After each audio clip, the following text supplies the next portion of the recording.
This is Death or Prison, brought to you by leanonmeusa.org.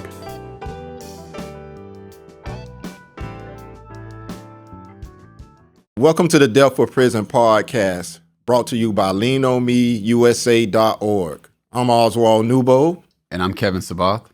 And to my left here is our honorable guest, Mr. Holland Ricky White. In our last episode, we was discussing some things, and you talked about how you were into the street life.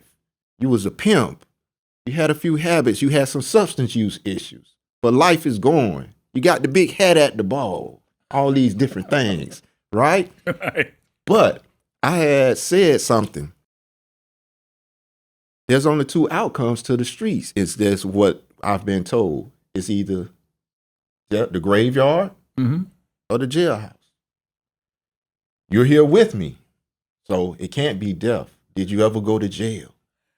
Yes, it was a jailhouse. I was selling cocaine. I was selling weight of cocaine.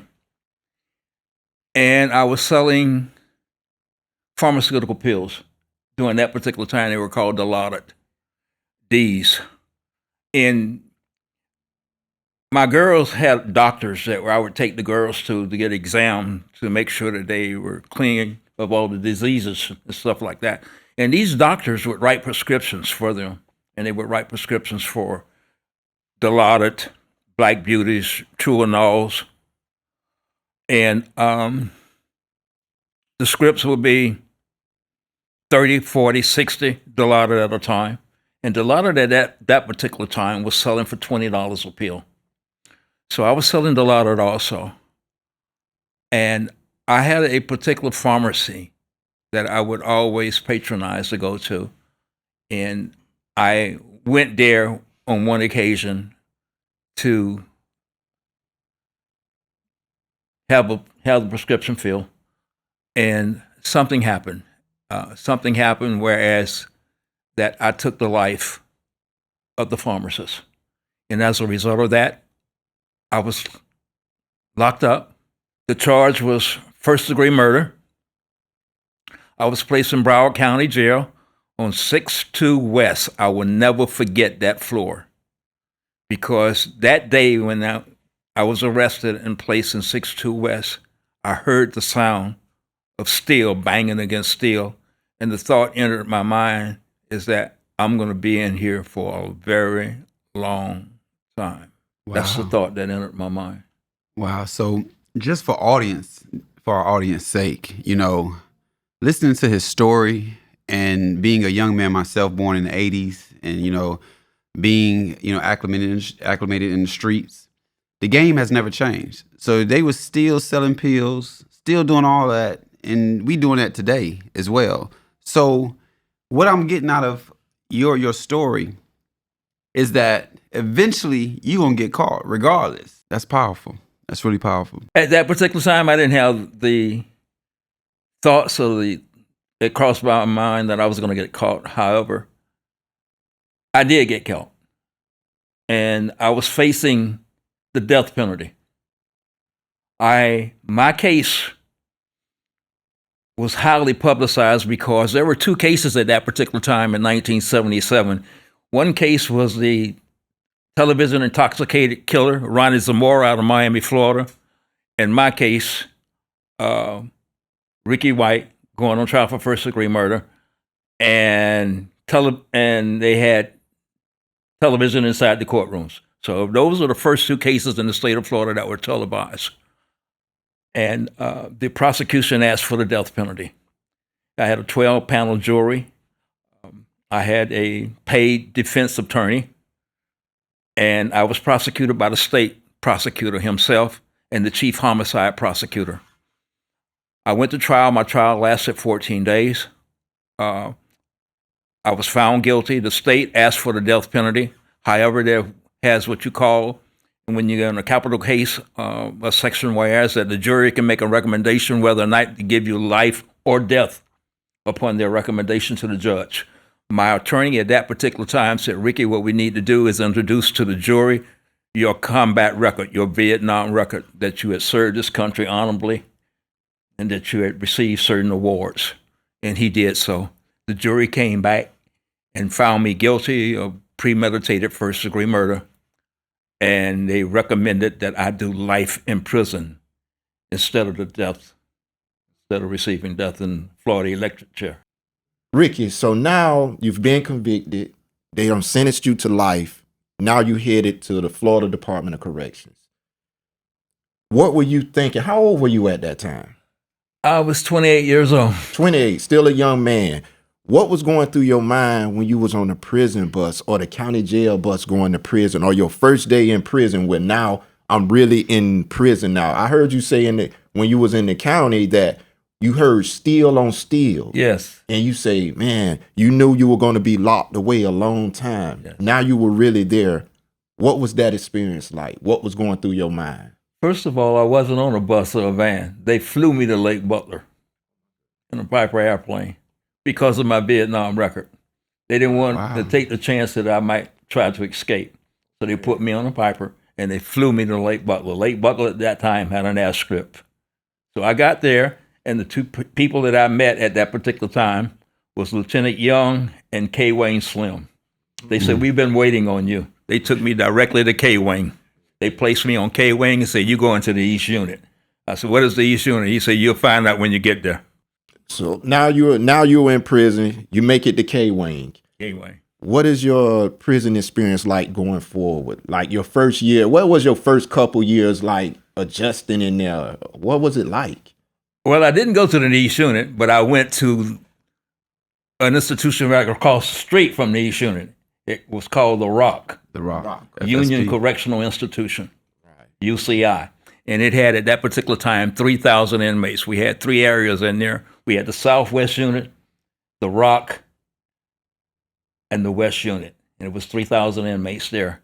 And for me, on that particular time, my mindset was that I had to survive. My mindset was, okay, you got to utilize all the skills in which you have learned over the period of your life. You got to utilize the skills in which you have learned in Vietnam in order to survive in this adverse environment. Right. And from what that's before my time, but The Rock, from what I hear, was a very tough prison. It ranked with Sing Sing and San Quentin in California. Mm-hmm. It was up there with the hardest of the hardest. So how were you able to make it? You went through the military. Did you run into any problems in prison? Yes. Yes, I did. I ran into a few problems in prison, especially at The Rock. When I got at The Rock, I was still bitter because I was bitter with the state of Florida because this was my first offense. I had never had a criminal record prior to this conviction. And I had received a mandatory 25-year to life sentence when I had seen other guys with a similar crime or with a similar charge received just life in prison. And at that particular time, life was predicated upon 12 and a half years. You could make good time to get out of prison. But I was given a stiffer sentence, and I was very, very angry and bitter about that. I was placed in an environment, like I said, that you just stated, that was very rough. In 1978, there was 60 Minutes came and did a survey, an interview at Rayford, UCI, and it was the most fierce prison in the United States. An inmate was dying every month at Rayford, Florida. And as a result of that, you had to survive. Right. I was selling drugs at that particular time. I was selling marijuana. And I was a guy that had a little bit of influence on the compound. And guys knew that I sold marijuana. And I'll never forget, in 1980, I went to the movie in the main housing unit, which was The Rock, to see the movie Superman. Okay. And I had just received a pound of weed. And I took an ounce with me, and I would roll it up. We call blunts. Right. I rolled up a blunt. Right. And I was smoking, and I was watching Superman movie, and all of a sudden, I felt something on my side, which was a knife. And I looked at the guy and said, "Are you crazy? Do you realize who I am?" He said, "Well, I don't care who you are." And the next thing I felt was another arm going around my neck and yoking me out. So I was out for a few minutes. The lights came on in the movie, and the officers ran back there and asked me, was I all right? I said, yeah, I'm fine. So they take me to a medical place called OPC at that particular time. That was a hospital at Brayford. En route there, a guy stopped me on the side of the road. He said, Ricky, you know who tried to do that to you? And I said, no. And he gave me the guy's name. I said, okay. So I went to OPC. They released me from OPC, and I waited 2 weeks. And I went back to the rock movie. But in the process and in the time that I went back, I had scrapped down. I had 2 knives. I wrapped myself all up with knee bands all the way around to protect me, and I had my jacket on. And I went looking for the guy who attempted to rob me. And as a result, I saw him, and I saw him when he made the move. In the rock, in the movie, there was a short pathway that led to the bathroom, and I saw him going in the bathroom, and I followed him inside in the bathroom. And once I saw him in there, and I said, hey, you tried to rob me. And I had a pipe. But I had taken the 2 knives off my homeboy. I said, Ricky, you're a convicted murderer. If you kill this guy, you're going to get the electric chair. Right. So he gave me a pipe, and I tied the pipe on around my hand, and I went in there, and I hit him with the pipe. Once I hit him with the pipe on the side of the head, I felt a stab in my back. And I turned around, and it was his partner. And I swung the pipe, and I hit his partner. And as I was coming back around to hit him, he had went into his sock and pulled out a shank, and he stuck me right here in the neck. Wow. So that's the scar I see, right? That's the scar you see. I got stuck in the neck with a shank. They rushed me to OPC. OPC tried to stop. There was a nurse on duty. She wrapped gauze around my neck and to try to stop the bleeding, but I was bleeding profusely. And they called for the wagon to try to take me to the hospital, but they took me to RMC, Lake Butler. Once I got to Lake Butler, there was a doctor there. He was a Vietnamese doctor, and he said that he needed to take some x-rays. However, the ambulance driver was also my classification officer. Unknown to me, he was my classification officer. That was his part-time job. And he told the doctor, he said, if I don't get this inmate to Shands Teaching Hospital, he's going to die. So he rushed me to Gainesville, Florida, the Shands Teaching Hospital, in which the professors there were waiting on me when I got there. They took me into surgery, immediately took me into surgery, and I died 3 times on the operating table. But I didn't know this until I came out of surgery, and I was in intensive care, and the doctor came in to see me, and she told me, she said, you know, you died 3 times on this operating table. Wow. So you got the Bronze Star, the V device for valor, which is the 4th highest military decoration. There he is.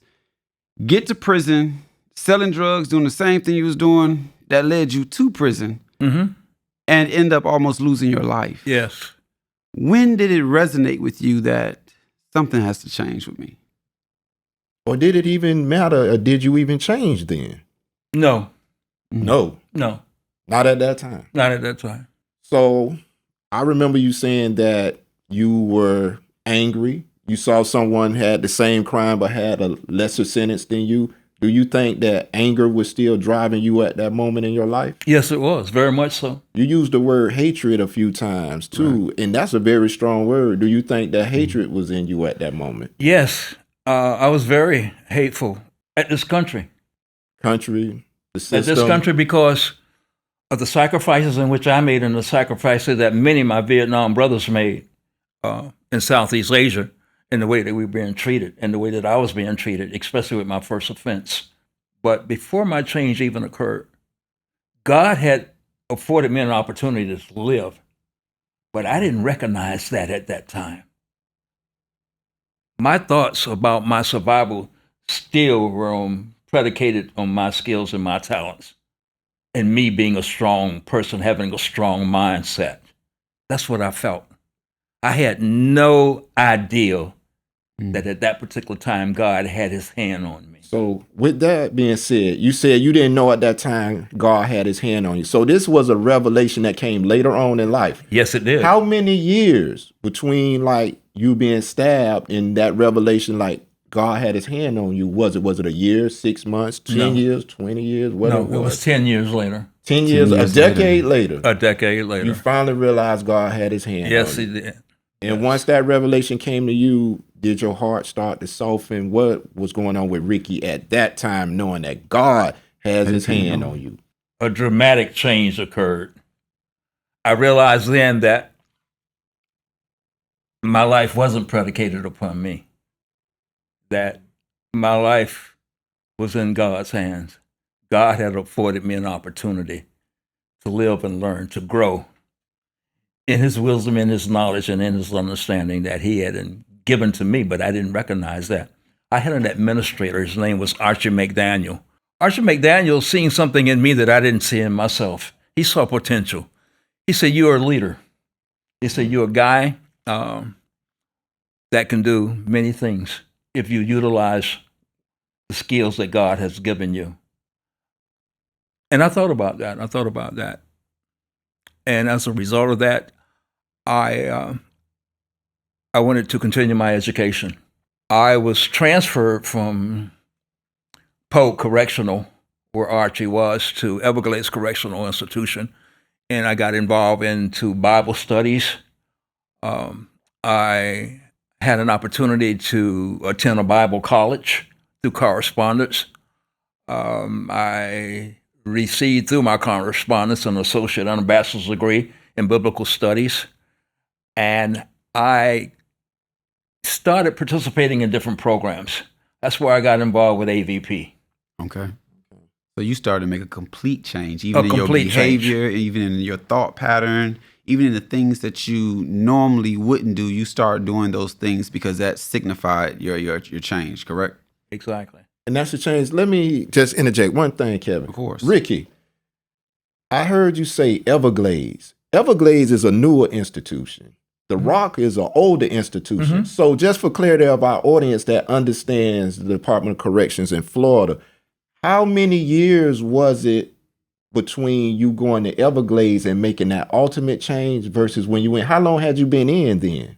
I had been in about 28 years, close to 30 So you years. haven't been in about 28 years. Yes. So the institutions caught my attention with that. So from that time when you got stabbed, from the time of the revelation 10 years after you got stabbed, what happened in that quick little 18 years between that 10th year and that 28th? Because we're going into that right now.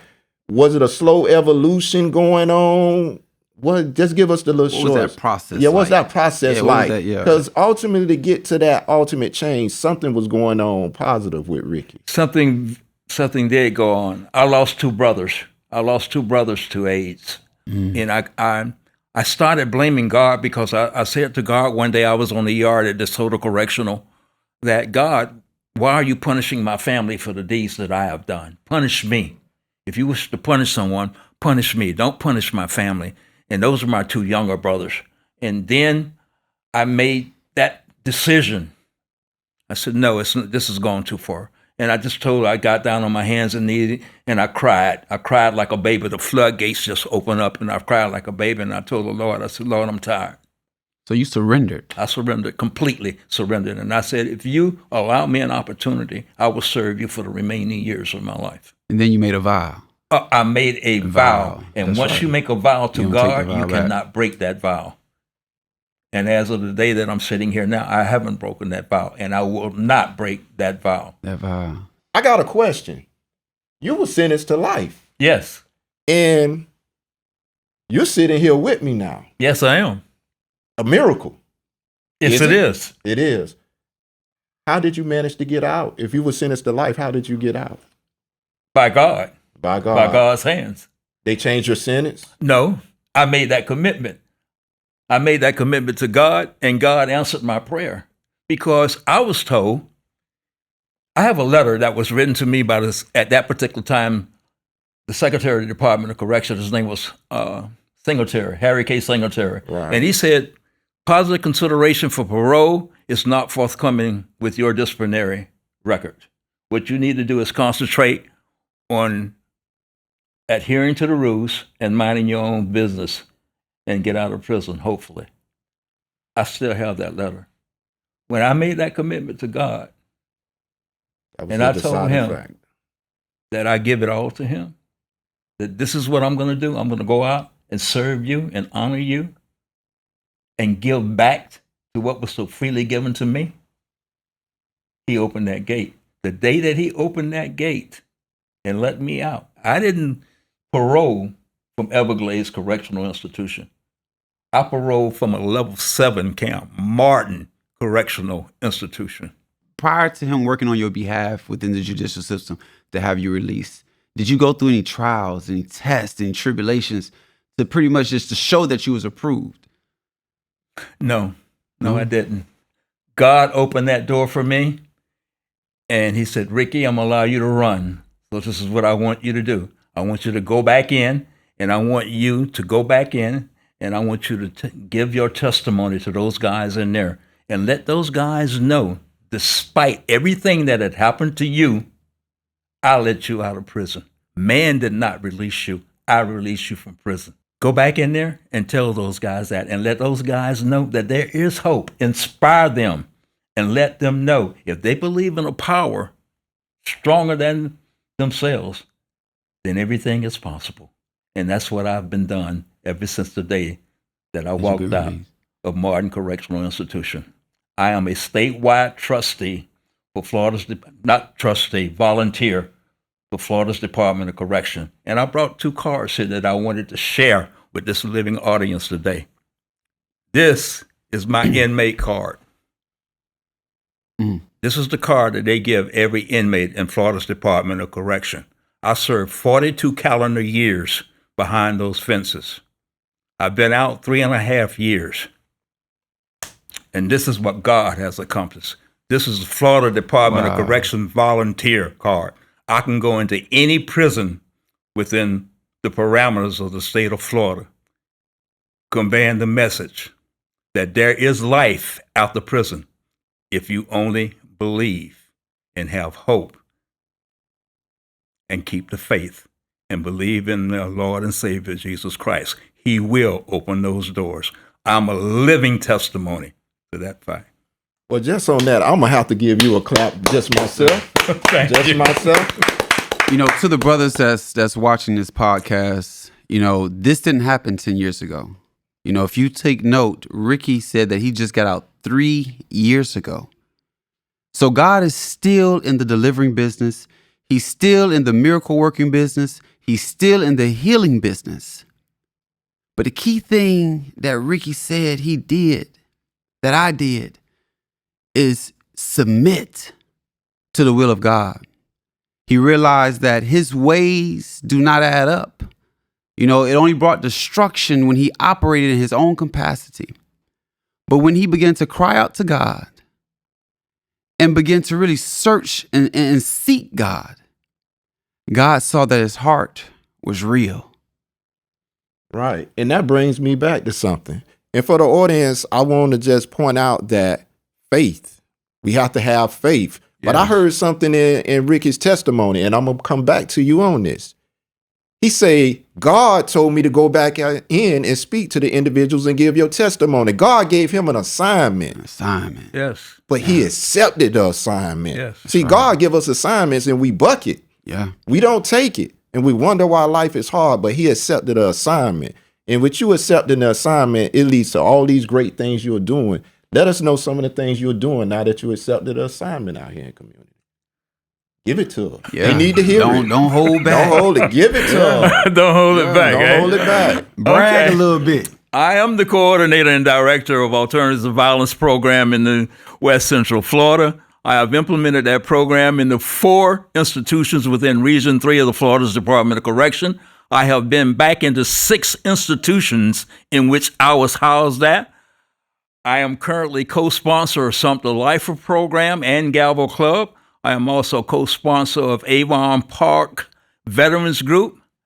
I'm also... It goes on. It goes on and on. And don't worry about it. We love it. But I got to ask you something. What has been your experience in striving to help uplift others? Also, have you seen any successes or failures or anything? What are you seeing in community? Let us know how your journey with what you're doing. What are you seeing now? When I go in, I let them know that there is hope. I try to inspire them and let them know that there's life after prison. You just have to have the right mindset and you have to have the right heart. Right mindset. And That heart. go-getter attitude. Yeah. Go-getter. That go-getter attitude. Yeah. That go-getter. And God will open that door for you. If God opened that door for me, guess what he can do for you if you only apply yourself? That's all you have to do is sit down on your hands and knees, accept Jesus Christ as your Lord and Savior, and make that vow that you wish more out of life than a prison number. I got to go to something right now. AVP, Alternative to Violence Program. You saw violence growing up. Yes. You engaged in violence yourself. Yes. You went to the military with violence. You had a little something dealing with violence that sent you to prison. But now I see you're looking for alternatives to violence. Speak on that. Why do you think it's important That's for us to powerful. come to another That's powerful. alternative besides for violence? That's powerful. Because I don't want this generation to end up like me. I don't want them to spend their remaining years or good years behind those fences when there are alternatives. And that's what I do when I go inside. I let guys know that the behavior in which we exemplified earlier on is non-indicative of the behavior that we should be exemplifying now, especially when we accept Jesus Christ as our Lord and Savior, because anger was not a part of his ministry. His ministry was predicated upon love, Yeah. kindness, respect for others. That's right. All right. And that's the message in which I convey to them when I go inside. That you need to change your mindset. You need to eliminate those, as we call it in prison, stinking thinking. Stinkin. habits. Thinking. And think about the people that care so much about you. Think about the people that you have affected because of your actions. Think about the people that you have affected because of the attitude in which you displayed at that time. Y'all heard it best. And Legendary Ricky White. And to our audience, all I could say is I'm touched and I'm moved and honored to have you here today. And here, for the audience that's listening, this was a story and a testimony of a person that saw hardship. He saw things in his life, done things in his life, but at one point he realized God had his hand on him. He accepted an assignment and he's doing work. Anybody can make a change, but we have to want it. Yes. And all I'm gonna say to you is, thank you for tuning in to the Death of Prison podcast. Around here, we say, choose life.